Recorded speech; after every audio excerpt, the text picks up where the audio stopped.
most men don't lose their future in one big mistake. They lose it slowly, in private, to urges no one else sees. And the scariest part? They don't even realize it's happening, because lust doesn't attack like a monster. It whispers. It promises relief. It says, just this once. And that's how strong men quietly become weak. Let me ask you something uncomfortable. Have you ever noticed how the men with the least self-control are always chasing attention, but never commanding respect? That's not a coincidence. That's psychology. Because a man ruled by lust is not free. He's reactive, predictable, easily controlled. And today, I'm going to explain why lust destroys power, how it rewires your brain, and why mastering it changes how the world treats you. Stay with me, because once you see this clearly, you won't unsee it. 1. Lust is not about corn, it's about control. Most people misunderstand lust. They think it's about corn, attraction, or desire. It's not. Lust is about who's in control. Psychologically, lust is impulse without restraint. It's the brain choosing short-term reward over long-term consequence. Neuroscientists call this dopamine dominance. Dopamine doesn't care about your future. It only cares about now. That's why lust feels urgent. That's why it feels powerful. And that's why it lies. Because every time you give in without resistance, your brain learns something dangerous.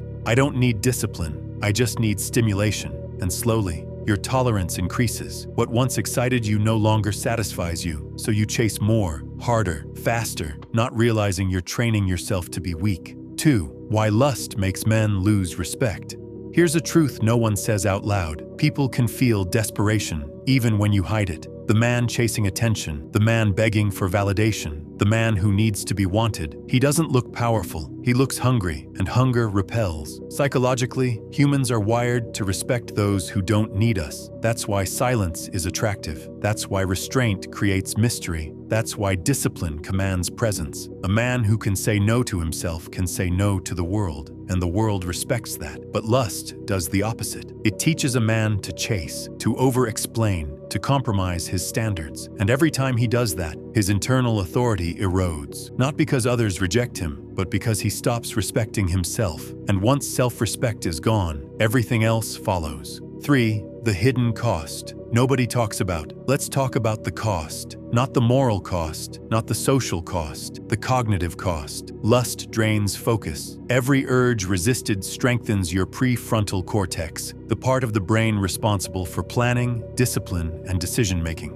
Every urge indulged weakens it. That's why men trapped in constant desire struggle with consistency, long-term goals, emotional regulation. They feel tired without working, restless without reason, empty even after pleasure. Because pleasure without effort creates mental decay. A hungry body destroys what a hungry mind could have built. That's not philosophy, that's neuroscience. 4. Why strong men fall hardest. Here's the cruel irony. Lust doesn't destroy weak men first. It destroys capable men. Men with potential, men with intelligence, men with fire. Because fire without control doesn't build, it burns. History is full of men who had talent but no discipline, drive but no restraint, power but no direction, and lust exploits that imbalance. It doesn't say, destroy your life. It says, you deserve this. And kings fall not because they lacked strength, but because they lacked restraint.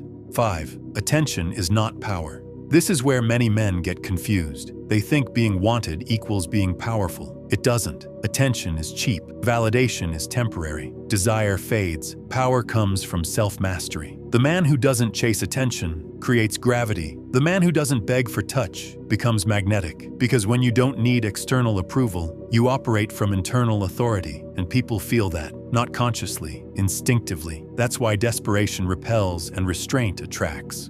6. How to actually master lust. No motivation nonsense. This isn't about suppression. Suppression fails. This is about direction. Energy doesn't disappear. It transforms. Men who master their urges don't kill desire. They channel it into purpose, creation, physical discipline, skill building. That's why focused men feel dangerous, calm, grounded. They're not empty. They're contained. And containment is power. The goal isn't to be numb. The goal is to be in control. 7. The moment everything changes.